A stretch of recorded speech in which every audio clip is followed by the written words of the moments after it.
This week, there's some hands-on pieces. I want to make sure that everyone understands all of the directions. If you have any confusion or questions or frustrations whatsoever, please feel free to contact me on my cell phone or the 919 number if it's during the office hours that I have posted on the Moodle.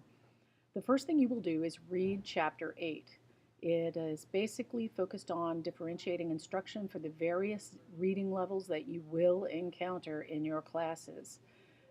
It doesn't really give you any tools for figuring out how difficult a given text is, though, and that's where the additional information on the Moodle comes in. The next thing you read after Chapter 8 is read the brief readability assessment article that is linked on the Moodle, and it gives you a couple of ideas about how to measure text complexity.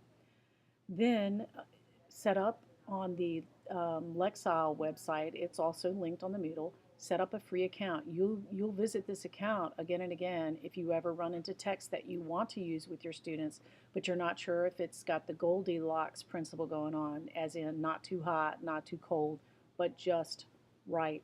So it's really good for you to know what level any given text is on. So you set up your account with the Lexile website, and then you take a 1,000 word excerpt of real content text from your content area. Hopefully you can get your hands on digital text. Save it as a plain text file and then kerplunk it into the Lexile readability assessment tool, and it will automatically give you a level reading in Lexiles, and then you can look on the chart and it'll tell you what grade level that approximates. Then take 3 100-word excerpts from the same 1,000 words and do it old school. Do the readability assessment old school using the graph that is linked on the Moodle. That way you can compare your two measures to see how close they are or how different. Now you're ready to post. In your post, I want you to address the relevance of readability assessment in general. Specifically, also add discussion about your two measures. Discuss how similar they are. Are they approximately the same, or are they very different?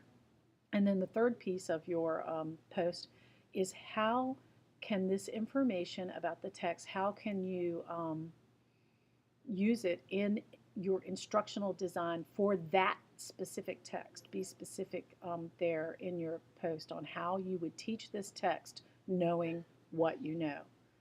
And that's where Chapter 8 has a lot of suggestions that you can use for that part. Again, if you have any questions or confusion or any frustration or anything at all that you need clarification on, please feel free to contact me either by email or phone.